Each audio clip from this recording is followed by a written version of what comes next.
जय हिंद साथियों आज हम चर्चा करेंगे कुछ इंपॉर्टेंट क्वेश्चंस के बारे में।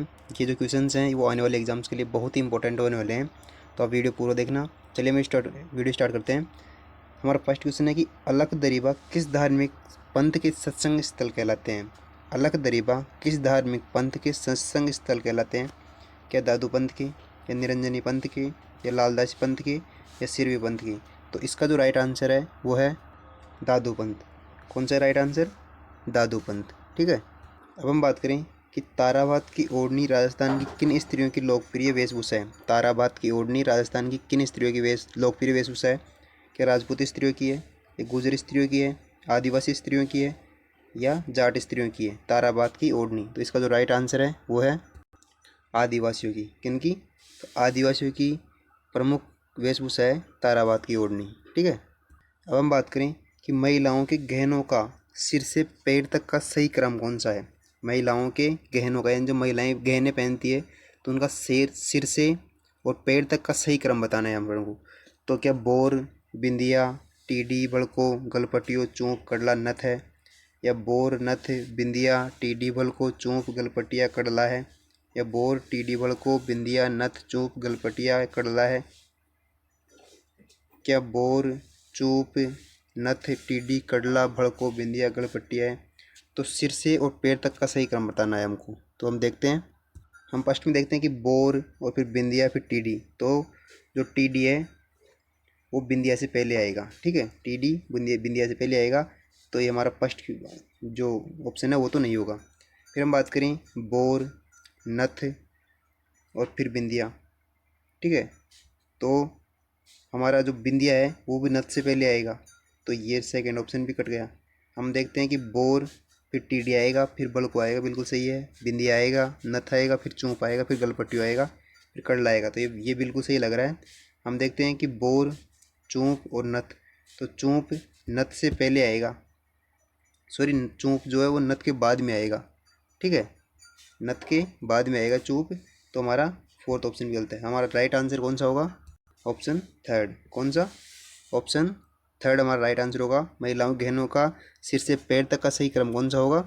तो सबसे पहले होगा बोर, फिर होगा टीडी, फिर होगा भलको, फिर होगा बिंदिया, फिर होगा नथ, फिर होगा चूंक, और फिर गलपट्टियो, और फिर कड़ला। पैर में कड़ला पहना जाता है और बोर सिर पर पहना जाता है। ठीक है।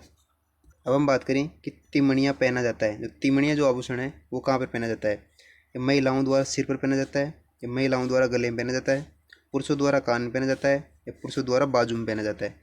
तो तिमणिया कहाँ पहना जाता है? तो इसका जो राइट आंसर है वो है सेकंड। कौन सा? महिलाओं द्वारा गले का आभूषण है तिमणिया। ठीक है। अब हम बात करें कि चौंप नामक आभूषण पहना जाता है। चौंप, चौंप क्या कलाई में, क्या मस्तक पर, क्या नाक में, या गर्दन में? तो चौंप नामक आभूषण कहाँ पहना जाता है? तो इसका जो राइट आंसर है वो है नाक में। कहाँ पहना जाता है चौंप? नाक में। ठीक है। अब हम बात करें चौंप और चोंप, ये दो है। एक तो चौंप है, तो चौंप तो पहना जाता है नाक में। कहाँ? नाक में। अगर हम बात करें चोंप की, किसकी? चोंप की, तो चोंप कहाँ पहना जाता है? चोंप दांत का आभूषण है। किसका आभूषण है?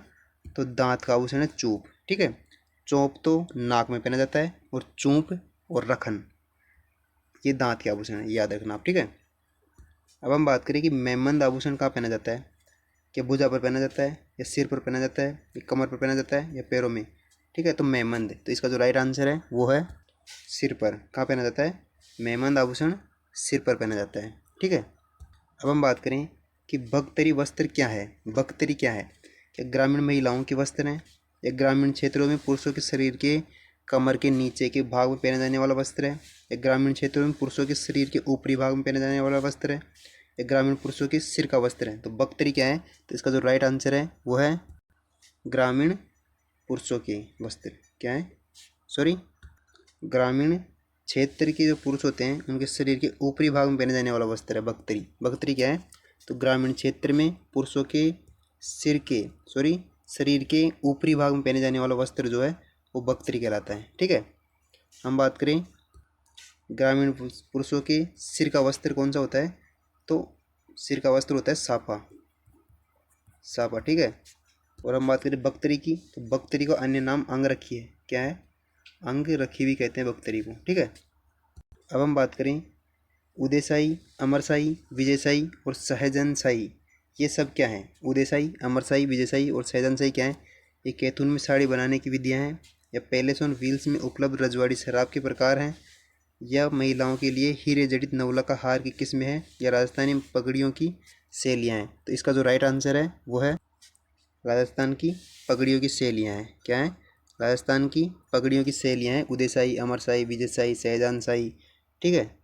अब हम बात करें राजस्थान में त्योहारों का आगमन किस त्यौहार से माना जाता है? राजस्थान में त्योहारों का आगमन किस त्यौहार से माना जाता है? क्या वैशाख तीज को माना जाता है, या श्रावण तीज को माना जाता है, या भाद्रपद तीज को माना जाता है, या ज्येष्ठ तीज को माना जाता है?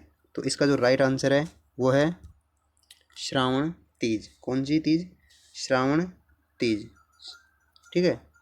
हम देखते हैं कि इस संबंध में कहावत ही प्रचलित है कि तीज त्योहारा बावड़ी और लेडो भी गणगौर, कि त्योहारों का आगमन होता है श्रावणी तीज से, और त्योहारों का जो समापन होता है वो गणगौर को होता है। ठीक है। अब हम बात करें तो बीकानेर के राठौड़ी ख्यात के लेखक कौन है? बीकानेर के राठौड़ी ख्यात के लेखक कौन है? क्या दयालदास है, क्या श्यामल दास है, क्या सूर्यमल मिश्रण है, या नैणसी है? ठीक है। तो बीकानेर के राठौड़ी ख्यात है, इसका जो राइट आंसर है वो है दयालदास। कौन है? दयालदास जी। ठीक है। अब हम बात करें कि निहाल चंद किस चित्र शैली के कलाकार थे? निहाल धन, मोर ध्वज, निहाल चंद किस चित्र शैली के कलाकार थे? क्या नाथद्वारा शैली थी, या जोधपुर शैली के, या किशनगढ़ शैली की, या बूंदी शैली की? तो मोर ध्वज, निहाल चंद किस शैली के प्रसिद्ध कलाकार थे? तो इसका जो राइट आंसर है वो है किशनगढ़ चित्र शैली। कौन सी शैली? किशनगढ़ चित्र शैली के प्रसिद्ध कलाकार थे मोर ध्वज, निहाल चंद। हम अगर बातें करें मोर ध्वज, निहाल चंद, ठीक है, तो जो किशनगढ़ चित्र शैली है उसका एक प्रसिद्ध चित्र है। कौन सा है? बनी ठनी। बनी ठनी। ठीक है। और बनी ठनी को जो निर्माण किसके शासनकाल के समय में हुआ था? तो महाराणा सावंत सिंह के समय हुआ था। किसके समय? सावंत सिंह के समय हुआ था बनी ठनी का निर्माण। ठीक है। ये किशनगढ़ चित्रशैली बना हुआ चित्र है, और इसके जो प्रसिद्ध चित्रकार थे वो मोरध्वज निहाल चंद थे। ठीक है। अब हम बात करें कि मेवाड़ के किस महाराणा ने संगीत का ग्रंथ लिखा है? संगीत के ग्रंथ लिखे हैं किस महाराणा ने? क्या महाराणा प्रताप सिंह ने लिखे हैं, क्या महाराणा कुंभा ने लिखे हैं, क्या महाराणा उदय सिंह ने लिखे हैं, या महाराणा राम सिंह ने लिखे हैं? तो मेवाड़ का कौन सा महाराणा था जिसने संगीत का ग्रंथ लिखा है? तो इसका जो राइट आंसर है वो है महाराणा कुंभा। कौन होगी? महाराणा कुंभा ने संगीत के क्षेत्र में अनेक ग्रंथ लिखे हैं। ठीक है। हम देखते हैं जैसे संगीत राज, कौन से? संगीत राज, संगीत मीमांसा, मीमांसा, सूड प्रबंध, प्रबंध आदि। ठीक है। ये संगीत राज, संगीत मीमांसा, सूड प्रबंध, अनेक प्रकार के ग्रंथ लिखे महाराणा कुंभा ने। ठीक है। और महाराणा कुंभा को अभिनव भट्टाचार्य और हिंदू सुल्तान की उपाधि भी मिली हुई है इनके कारण। ठीक है। महाराणा कुंभा को। ठीक है। फिर हम देखें कि राजस्थान की मानक बोली के रूप में प्रसिद्ध है। राजस्थान की मानक बोली के रूप में कौन सी भाषा बोली प्रसिद्ध है? क्या मेवाड़ी बोली प्रसिद्ध है, या मेवाती है, या बागड़ी है, या मारवाड़ी है? तो राजस्थान की मानक बोली, तो इसका जो राइट आंसर है वो होगा मारवाड़ी बोली। कौन सी बोली? मारवाड़ी बोली। ठीक है। तो आई गाइस आपको वीडियो पसंद आएगी। अगर वीडियो पसंद आए तो वीडियो को लाइक करना, चैनल को सब्सक्राइब करना, वीडियो को शेयर करना और कमेंट करके बताना कि आपको वीडियो कैसी लगी। मिलते हैं ऐसी अगली वीडियो में, तब तक के लिए बाय, जय हिंद, धन्यवाद साथियों।